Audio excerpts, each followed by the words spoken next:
Chapter 11 Transportation in Animals and Plants.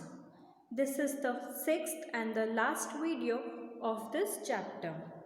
In the previous video, we have discussed about transportation of substances in plants. Specifically, we discussed about the transportation of water in plants. In this video, we will take up the transportation of food in plants. जब हमने water का transportation system पढ़ा था plants में, तो हमने ये पढ़ा था कि कुछ स्पेशलाइज्ड सेल्स होते हैं जो कि वेस्कुलर टिश्यूज़ फॉर्म कर लेते हैं वाटर और मिनरल्स के ट्रांसपोर्ट के लिए प्लांट्स में, और वो वेस्कुलर टिश्यूज़ को हमने जाइलम बोला था. अब जैसे जाइलम वाटर का ट्रांसपोर्ट करते हैं प्लांट्स में, वैसे ही फूड का ट्रांसपोर्ट करने के लिए दूसरे स्पेशलाइज्ड सेल्स होते हैं जो वेस्कुलर टिश्यूज़ बनाते हैं, उसको फाइलम बोलते हैं. ठीक है. You know that leaves synthesize food. The food has to be transported to all parts of the plants. This is done by the vascular tissue called the phylum. Thus, xylem and phylum transport substances in plants. अब आपको ये पता है कि plants में जो leaves होती हैं वो फोटोसिंथेसिस की प्रोसेस से फूड बनाती हैं. फूड ग्लूकोज के फॉर्म में बनता है प्लांट्स में. अब ये फूड एनर्जी प्रोवाइड करता है सेल्स को ताकि वो वेरियस एक्टिविटीज़ या फिर प्रोसेसेस परफॉर्म करें. तो जो फूड लीव्स ने बनाया है वो प्लांट के हर सेल तक पहुंचना चाहिए ताकि सारे सेल्स को एनर्जी मिले. फूड का ट्रांसपोर्टेशन करने में फाइलम हेल्प करता है. ठीक है.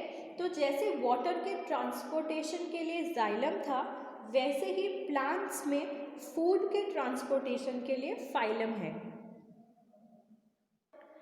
फाइलम भी वेस्कुलर टिश्यूज होते हैं जो कि स्पेशलाइज्ड सेल्स से बने हुए होते हैं. ठीक है. तो जाइलम और फाइलम दोनों मिलकर प्लांट्स में सब्सटेंसेस को ट्रांसपोर्ट करने का काम करते हैं. जाइलम और फाइलम समझ आया. अब वाटर का ट्रांसपोर्ट सेल्स के थ्रू कैसे होता है ये हम एक एक्टिविटी से समझेंगे. Activity 11.3. Take a large potato and peel off its outer skin. Cut one of its end to make the base flat. Now make a deep and hollow cavity on the opposite side. Fill half of the cavity with sugar solution and mark the level of inserting a pin in the wall of the potato. Put the potato into a dish containing a small amount of water. Make sure that the level of water is below the level of the pin. Allow the apparatus to stand for a few hours. You would find an increase in the level of sugar. I'm so sorry. You would find an increase in the level of sugar solution. How did water get inside the potato?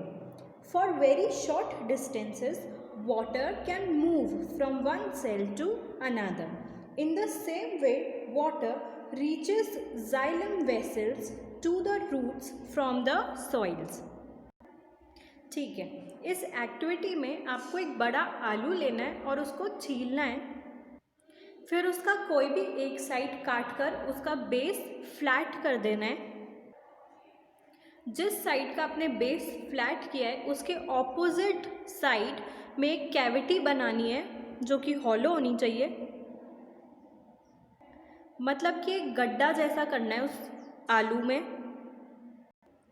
उस cavity के अंदर आधा sugar solution डालना है और जहाँ तक आपने वो शुगर सॉल्यूशन डाला है एक पिन से मार्क कर देना है कि यहाँ तक आपका सॉल्यूशन है.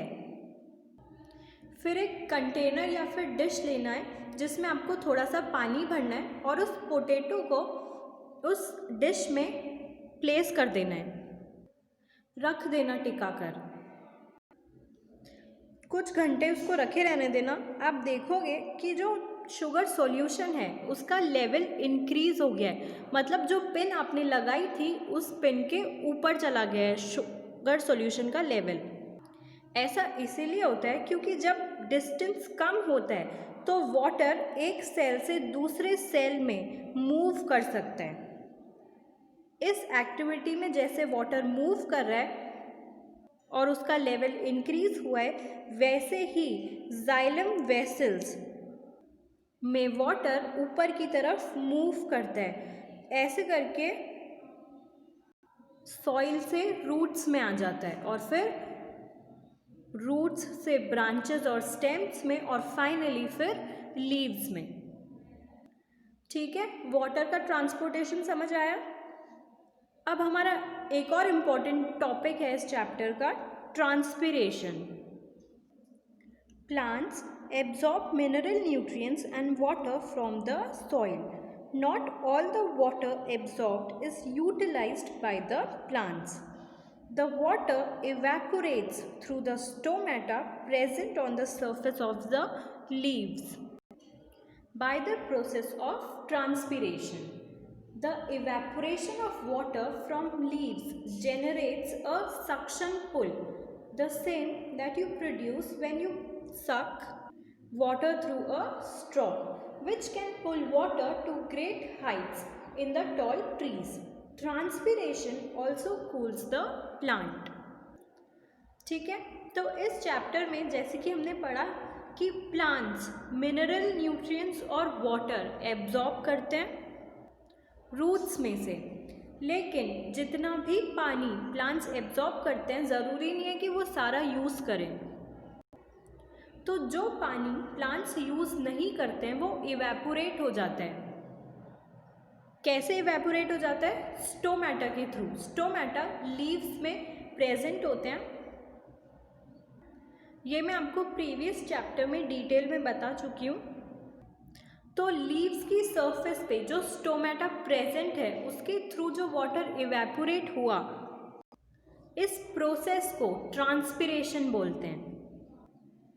और जब ये ट्रांसपिरेशन होता है तो एक सक्शन पुल जैसा फिनोमेना बना लेता है। सेम वैसे ही जैसे आप एक स्ट्रॉ से पानी सक करते हो तो एक सक्शन पुल बन जाता है, वैसे ही जब स्टोमेटा के थ्रू वाटर इवेपोरेट होता है तो ट्रांसपिरेशन की प्रोसेस में एक सक्शन पुल बन जाता है।